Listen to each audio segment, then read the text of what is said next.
Hello, I'm Mrs. McAllister, and I am going to read Chapter 12 of The Lion, the Witch, and the Wardrobe by C.S. Lewis, and the title of the chapter is Peter's First Battle. While the dwarf and the white witch were saying this, miles away the beavers and the children were walking on hour after hour into what seemed a delicious dream. Long ago they had left their coats behind them, and by now they had even stopped saying, Look, there's a kingfisher, or I say, bluebells, or what was that lovely smell, or just listen to that thrush. They walked on in silence, drinking it all in, passing through patches of warm sunlight, into cool green thickets, and out again into wide, mossy glades where tall elms raised the leafy roof far overhead, and then into dense masses of flowering currant, and among hawthorn bushes where the sweet smell was almost overpowering. They had been just as surprised at Edmund when they saw the winter vanishing and the whole wood passing in a few hours or so from January to May. They hadn't even known for certain, as the witch did, that this was what was going to happen when Aslan came to Narnia. But they all knew that it was her spells which had produced the endless winter, and therefore they all knew when this magic spring began that something had gone wrong, and badly wrong, with the witch's schemes. And after the thaw had been going on for some time, they all realized that the witch would no longer be able to use her sledge. After that, they didn't hurry so much, and they allowed themselves more rests and longer ones. They were pretty tired by now, of course, but not what I'd call bitterly tired, only slow and feeling very dreamy and quiet inside, as one does when one is coming to the end of a long day in the open. Susan had a slight blister on one of her heels. They had left the course of the big river some time ago, for one had to turn a little to the right, that meant a little to the south, to reach the place of the stone table. Even if this had not been their way, they couldn't have kept to the river valley once the thaw began, for with all that melting snow, the river was soon in a flood, a wonderful, roaring, thundering yellow flood, and their path would have been under water. And now the sun got low, and the light got redder, and the shadows got longer, and the flowers began to think about closing. "Not long now," said Mr. Beaver, and began leading them uphill across some very deep springy moss. It felt nice under their tired feet. In a place where only tall trees grew, very wide apart, the climb, coming at the end of the long day, made them all pant and blow. And just as Lucy was wondering whether she could really get to the top without another long rest, suddenly they were at the top. And this is what they saw. They were on a green open space from which you could look down on the forest spreading as far as one could see in every direction, except right ahead. There, far to the east, was something twinkling and moving. "By gum!" whispered Peter to Susan. "The sea!" In the very middle of this open hilltop was the stone table. It was a great, grim slab of gray stone supported on 4 upright stones. It looked very old, and it was cut all over with strange lines and figures that might be the letters of an unknown language. They gave you a curious feeling when you looked at them.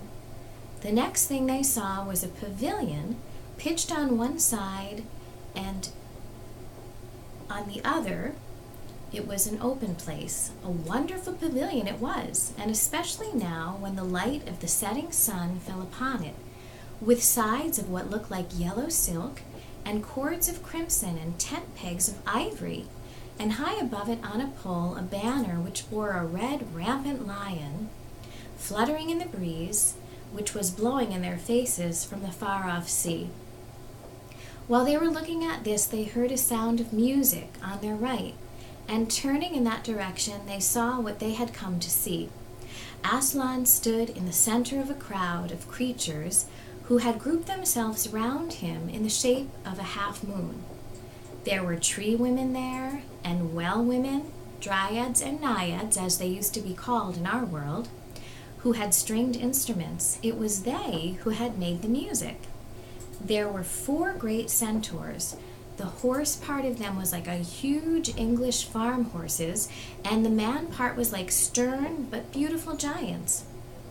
There was also a unicorn, and a bull with the head of a man, and a pelican, and an eagle, and a great dog. And next to Aslan stood 2 leopards, of whom one carried his crown and the other his standard. But as for Aslan himself, the beavers and the children didn't know what to do or say when they saw him. People who have not been in Narnia sometimes think that a thing cannot be good and terrible at the same time. If the children had ever thought so, they were cured of it now, for when they tried to look at Aslan's face, they just caught a glimpse of the golden mane and the great, royal, solemn, overwhelming eyes. And they found they couldn't look at him and went all trembly. "Go on," whispered Mr. Beaver. "No," whispered Peter, "you first." "No, sons of Adam before animals," whispered Mr. Beaver back again. "Susan," whispered Peter, "what about you ladies first?" "No, you're the eldest," whispered Susan. And of course, the longer they went on doing this, the more awkward they felt. Then at last, Peter realized that it was up to him. He drew his sword and raised it to the salute, and hastily saying to the others, "Come on, pull yourselves together." He advanced to the lion and said, "We have come, Aslan." "Welcome, Peter, son of Adam," said Aslan. "Welcome, Susan and Lucy, daughters of Eve. Welcome, he-beaver and she-beaver." His voice was deep and rich, and somehow took the fidgets out of them. They now felt glad and quiet, and it didn't seem awkward to them to stand and say nothing. "But where is the 4th?" asked Aslan. "He has tried to betray them and join the White Witch, O Aslan," said Mr. Beaver. And then something made Peter say, "That was partly my fault, Aslan. I was angry with him, and I think I helped him to go wrong." And Aslan, he said nothing, either to excuse Peter or to blame him, but merely stood looking at him with his great unchanging eyes. And it seems to all of them that there was nothing to be said. "Please, Aslan," said Lucy, "can anything be done to save Edmund?" "All shall be done," said Aslan, "but it may be harder than you think." And then he was silent again for some time. Up to that moment, Lucy had been thinking how royal and strong and peaceful his face looked. Now it suddenly came into her head that he looked sad as well. But next minute that expression was quite gone. The lion shook his mane and clapped his paws together. Terrible paws, though, thought Lucy, if he didn't know how to velvet them, and said, "Meanwhile, let the feast be prepared. Ladies, take these daughters of Eve to the pavilion and minister to them." When the girls had gone, Aslan laid his paw, and though it was velveted, it was very heavy, on Peter's shoulder and said, "Come, son of Adam, and I will show you a far-off sight of the castle where you are to be king." And Peter, with his sword still drawn in his hand, went with the lion to the eastern edge of the hilltop. There a beautiful sight met their eyes. The sun was setting behind their backs, and that meant the whole country below them lay in the evening light, forest and hills and valleys, and winding away like a silver snake, the lower part of the great river. And beyond all this, miles away, was the sea. And beyond the sea, the sky, full of clouds, which were just turning rose color with the reflection of the sunset. But just where the land of Narnia met the sea, in fact, at the mouth of the great river, there was something on a little hill shining. It was shining because it was a castle, and of course the sunlight was reflected from all the windows which looked toward Peter and the sunset. But to Peter it looked like a great star resting on the seashore. "That, O man," said Aslan, "is Cair Paravel of the 4 thrones, in one of which you must sit as king. I show it to you because you are the firstborn, and you will be high king over all the rest." And once more Peter said nothing, for at that moment a strange noise woke the silence suddenly. It was like a bugle, but richer. "It's your sister's horn," said Aslan to Peter in a low voice, so low as to be almost a purr, if it is not disrespectful to think of a lion purring. For a moment Peter did not understand. Then when he saw all the other creatures start forward and heard Aslan say with a wave of his paw, "Back! Let the prince win his spurs," he did understand and set off running as hard as he could to the pavilion. And there he saw a dreadful sight. The naiads and dryads were scattering in every direction. Lucy was running toward him as fast as her short legs would carry her, and her face was as white as paper. Then he saw Susan make a dash for a tree and swing herself up, followed by a huge gray beast. At first Peter thought it was a bear. Then he saw that it looked like an Alsatian, though it was far too big to be a dog. Then he realized that it was a wolf standing on its hind legs with its front paws against the tree trunk, snapping and snarling. All the hair on its back stood up on end. Susan had not been able to get higher than the second big branch. One of her legs hung down so that her foot was only an inch or 2 above the snapping teeth. Peter wondered why she did not get higher, or at least take a better grip. Then he realized that she was just going to faint, and that if she fainted, she would fall off. Peter did not feel very brave. Indeed, he felt he was going to be sick. But that made no difference to what he had to do.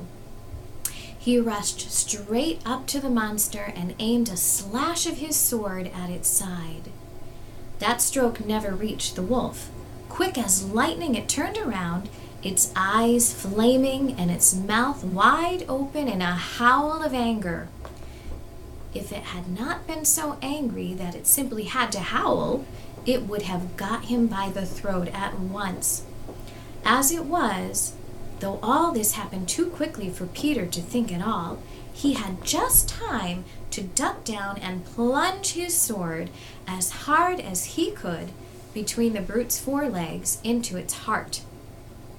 Then came a horrible, confused moment like something in a nightmare. He was tugging and pulling, and the wolf seemed neither alive nor dead, and its bared teeth knocked against his forehead, and everything was blood and heat and hair. A moment later he found the monster lay dead, and he had drawn his sword out of it, and was straightening his back and rubbing the sweat off of his face and out of his eyes. He felt tired all over. Then, after a bit, Susan came down from the tree. She and Peter felt pretty shaky when they met, and I won't say there wasn't kissing and crying on both sides, but in Narnia, no one thinks any the worse of you for that. "Quick, quick!" shouted the voice of Aslan. "Centaurs, eagles! I see another wolf in the thickets.